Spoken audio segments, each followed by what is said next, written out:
And we want to give you folks a chance to come now and just whatever you would feel to say. Who would like to come first? Sister Reed?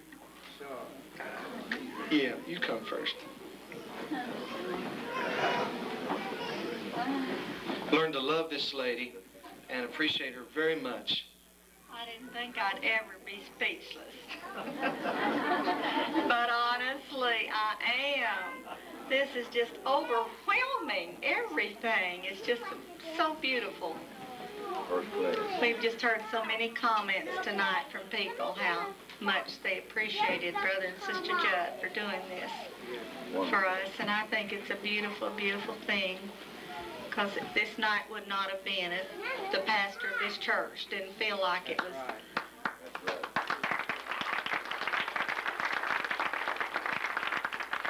It was needful to honor the founder of the church. And I told him I didn't have a thing to do with it. Y'all know I didn't. Because he came here as a single man. I did not come with him. I wasn't in the package. He was the one who started the church. But I guess after a while he felt the need of a helpmate, and that's what God made the women for, isn't it? To be a helpmate. And we celebrated 44 years of our anniversary, the 29th of August. And we just praised the Lord. I told him if he'd just hold on a little longer, 6 more years, and we'll celebrate our golden. But the Lord has been so good to us. And without all you people, this night couldn't have been possible. But we appreciate every one of you that came. And this, my little grandchildren, I want you to know, I've got 2 beautiful granddaughters here. Stand up, honey. Just. Here they are.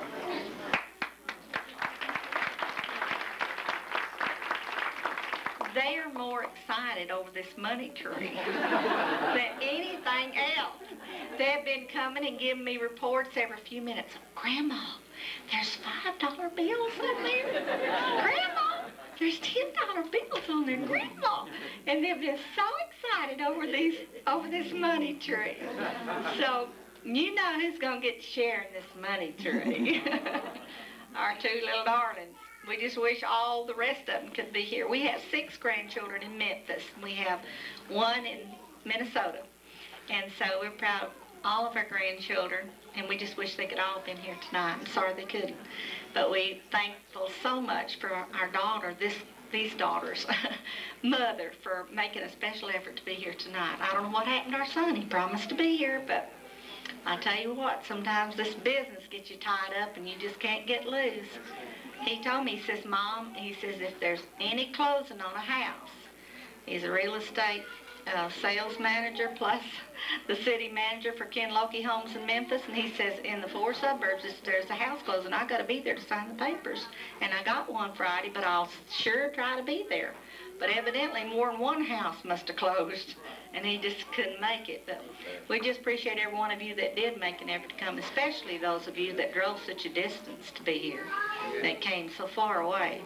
I thought Jimmy Jones' tribute was just simply beautiful tonight. I can remember him as a little boy, and all those children of Sister Jones around the table, and what wonderful Sundays we had. It looked like they invited the whole church home with them. But everybody had plenty to eat. They just had oodles of food. Everybody had plenty to eat. We just had wonderful times out there at the Jones family. I hate to even mention one family, because this church is full of beautiful families. We just appreciate every one of you being here. And thank you so much, each one. We appreciate Brother Johnson. That message tonight was simply tremendous. You know, I really do. I really do. We just appreciate Brother Graham. I know he's worked real hard for this night. We appreciate Brother Graham. He's a beautiful person. And all of you ladies that prepared this beautiful feast tonight. My goodness. And just think we got another one coming up tomorrow at 1. Woo! I don't know how we're going to manage all this good food.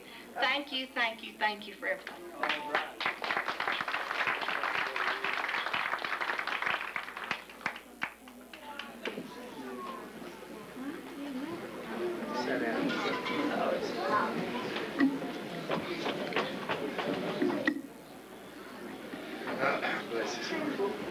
Thank you, Brother Judd, it is a privilege, and I keep asking myself if I'm dreaming or if this is true.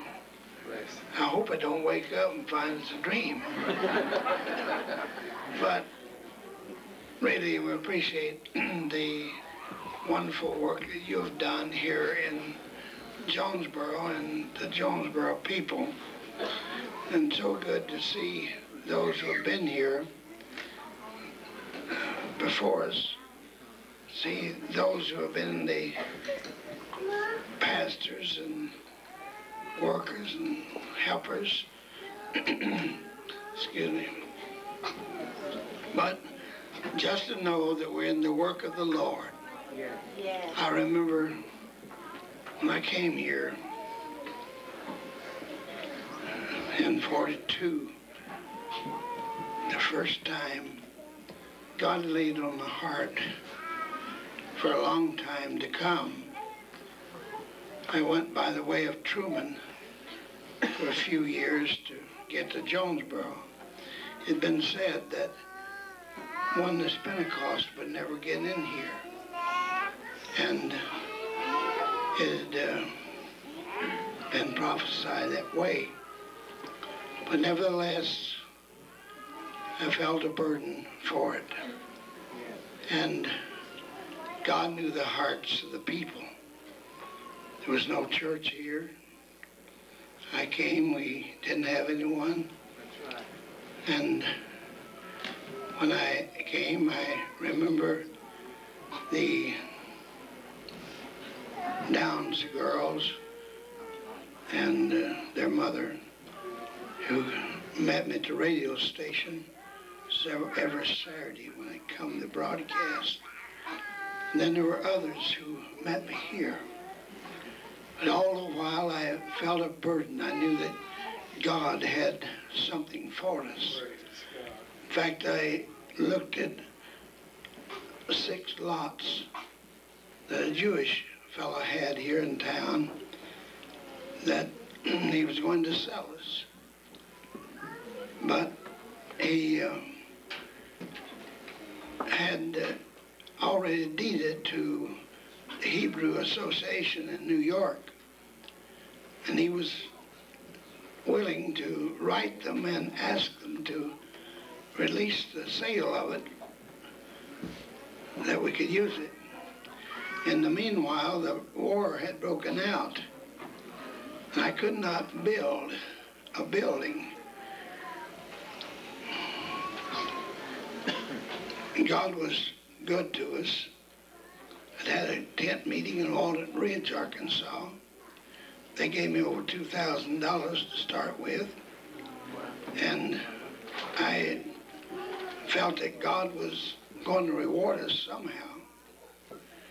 But then the war broke out, and I knew that we couldn't build, couldn't get the brick nor steel or anything for building purposes. So he had already had the abstract on the property drawn up for us. So I went to him, and after I located the old building, the bakery building, and asked, after I went to him and asked him, I told him what had happened. The war was on and we couldn't build, and I'd like to have a building if he'd release me from buying the lot. He'd already had drawn up the abstract. So he said, Reverend, if you'll just pay for the abstract, I'll release you from the deal of those 6 lots and let you go free. Well, I was happy for that. And that's when the building became available. The fellow told me that his salesman came and made me a price for the building, and Truman, and told me I could have the building. But talking to him a little bit, when I got ready to make the deal, he raised it $1,000. So I told him, no, I wouldn't take it. Not at that price. If that was the kind of fellow he was, he could keep his building. And I mean that. I don't like to deal with people like that. So when I did that, he asked me, would I be interested anyway? And I said, no, not, you can forget it. But he contacted the owner, Mr. Mueller, of the Mueller Baking Company, who was in St. Louis, in Springfield, Missouri. And Mr. Mueller called me and wanted to know if he could have dinner with me or lunch with me here in Jonesboro. He came. I met him here. We had lunch together. He was a Catholic fellow. We talked a while. After we talked a while, he said, Reverend, I appreciate the work you're doing, and I'll help you in the way I can. And I'll tell you what I'll do. He told me the price he'd sell the building for. And it was $1,000 less than what they asked me for the first time. So God was in it, and I believe he's still in it. The Lord was good, and we bought the building, and of course began to work.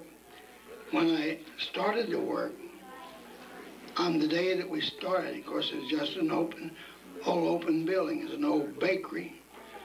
The material was still in it, but they moved it out, and I had just an old empty building. And I announced we would have the first service on June the 14th, 1942. The crowds came, and when I announced it, already we had built a choir. The people come by and look at the platform of the choir. It was just a great big building. And they said, Mike, you must have a big church. Well, I didn't have any. And they said, you must have a big choir. I said, yeah, we built it, we'll need that. And as we built it, they announced the broadcast. We were going to broadcast. And we're broadcasting that day from the building. And right in the middle of the broadcast, we were operating without any musical instruments. We were, well, without any. Brother Edgar's was there, and his daughter's here tonight, and some of the others of you were in it. We started the service.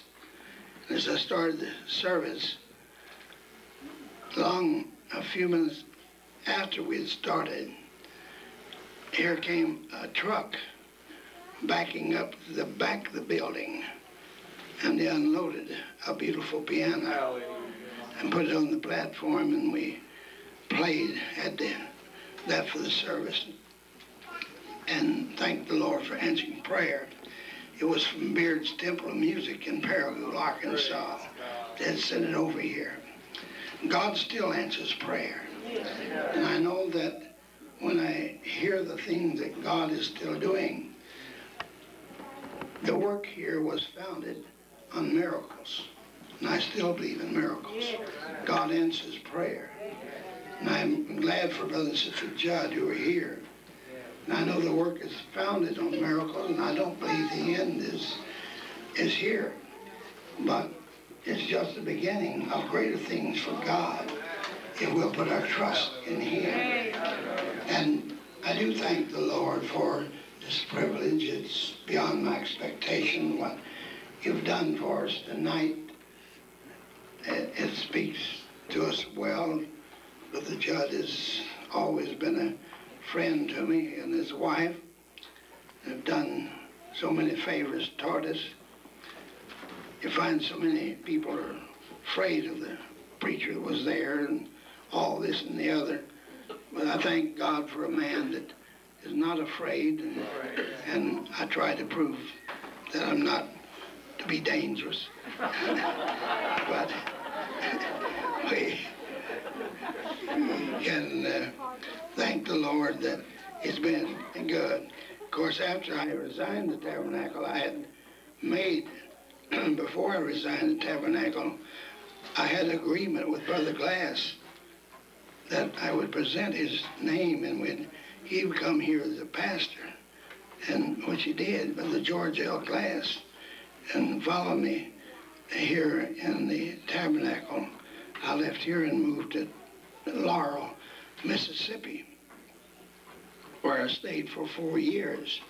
But after all of that happened, just to know that God has a way of doing things that sometimes we don't understand. Right.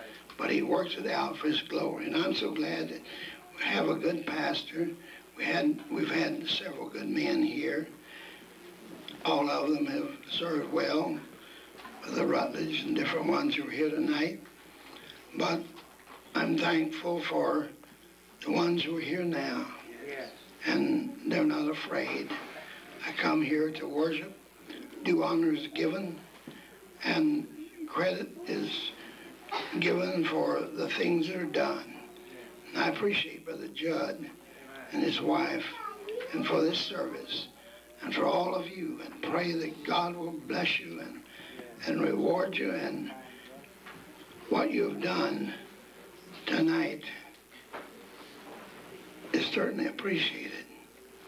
I've had over 60 years of ministry, and thank God for his blessings and his presence. This is the largest surprise of this kind I've ever had, but I wouldn't mind having them again.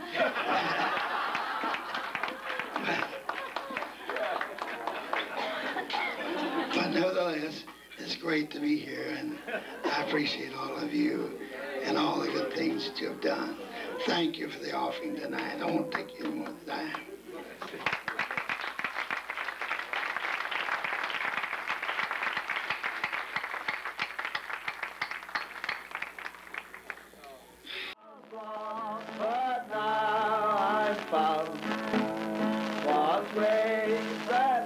Reverend T. Richard Reed was born in Corning, Arkansas in 1912.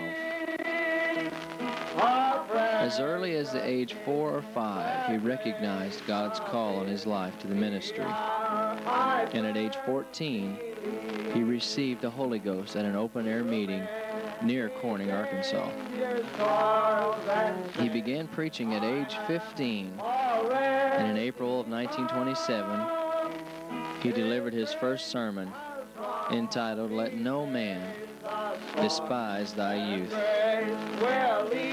After high school, he fought the Lord for a while, but finally decided to give his life to God completely through a deathbed experience.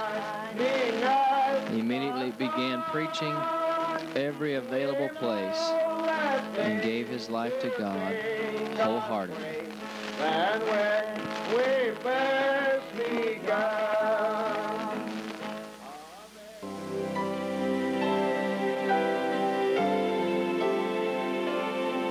Brother Reed assumed the pastorate in Corning, Arkansas, the Pentecostal church, and shortly thereafter began his radio ministry on July 7, 1934.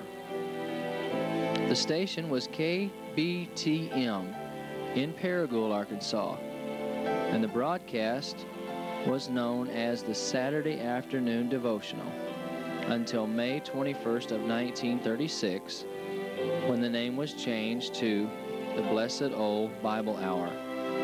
The name was submitted by one of the listeners, and it was accepted. In 1938, the station gave Brother Reed the privilege of being the station frequency check at 4:40 a.m.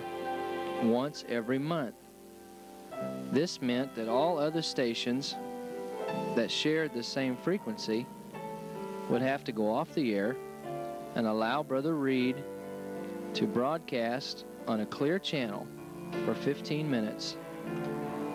This broadcast was picked up particularly by a receiving station in Nebraska, but at least 40 states and 2 other countries picked up the broadcast periodically. Monthly publication of the Bible Hour Echoes began in 1940. Copies of this publication were sent around the world. It wasn't long until the Blessed Old Bible Hour celebrated 300 broadcasts.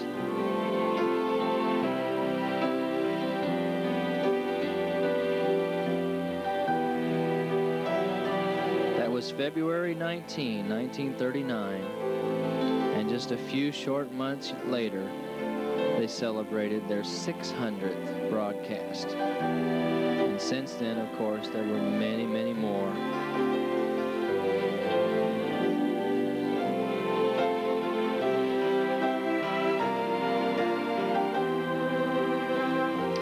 On June the 14th, 1942, Pastor Reed founded the Bible Hour Tabernacle in Jonesboro. The building that was purchased formerly housed a bakery. The address was 409 East Matthews. People literally by the hundreds would attend these services held at the Bible Hour Tabernacle. In fact, on some Sundays, there were as many as 2,000 to 3,000 that would come over the course of the entire day. Here are some scenes of some of those people as they came to the tabernacle.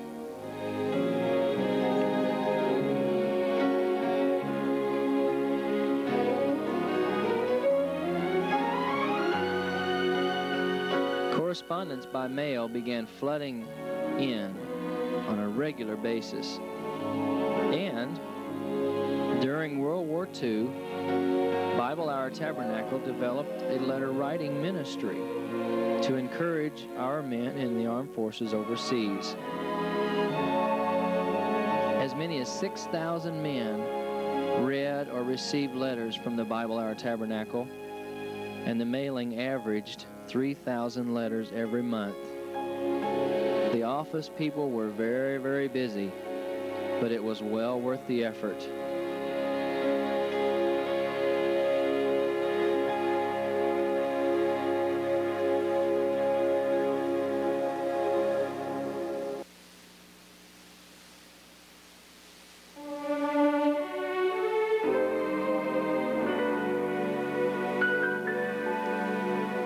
August 29 of 1944 is a very special time, for that is the day that Brother Reed married Vernita Chloe Crane. She had been a secretary for Brother Reed for 2 years, and she continued working as a secretary on a full-time basis for many years.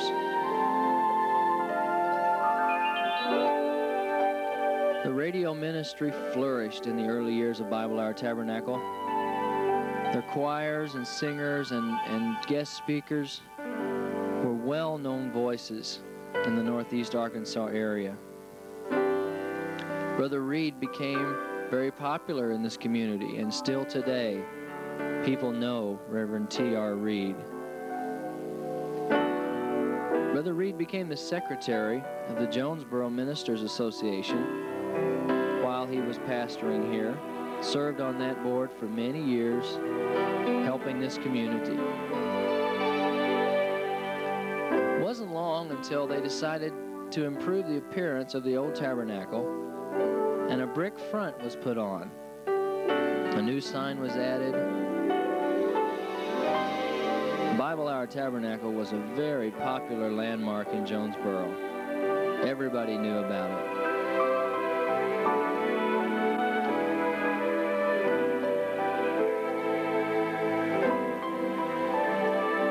Brother and Sister Reed always had a smile, and in fact, every once in a while, there was even a little clowning around.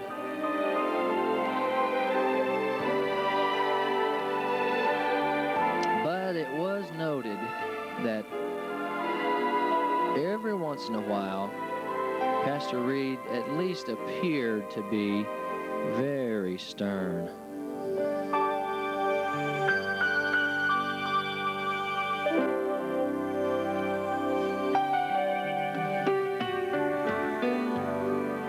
Brother Reed took his first trip of more than a dozen to the Holy Land in summer of 1952.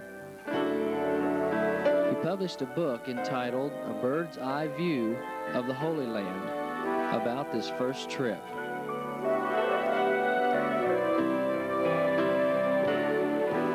In April of 1953, Brother Reed was elected district superintendent of the Arkansas District, a position that he held for 6 years.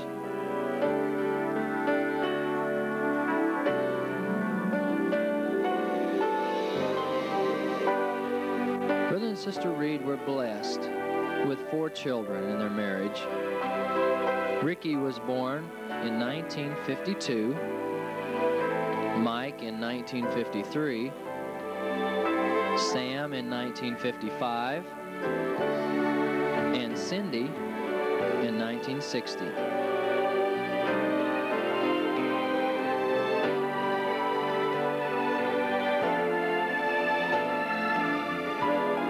Brother and Sister Reed have spent well over 40 years in the ministry together. Here now are some more scenes of them and of people whose lives have been touched by these great people.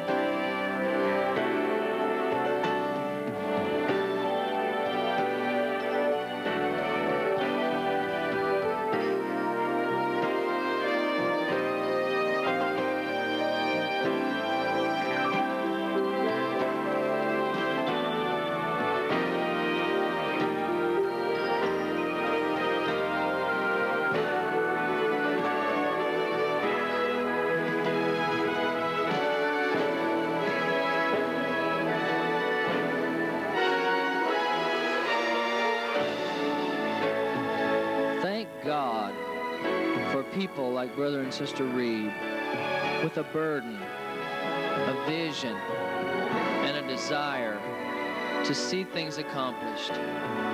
Brother and Sister Reed, we salute you. We give honor to you. We say a big thank you to all that you have done. Our lives are better for knowing you. Northeast Arkansas is a better place because you were here. Our prayer is that God would bless you richly, continue to pour out abundant blessings upon you and your family. We want you to know, Brother and Sister Reed, that we love you and we appreciate you.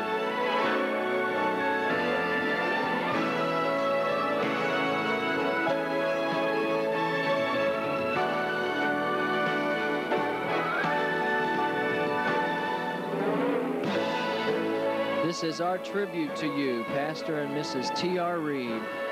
Thank you for all that you've given, and God bless you.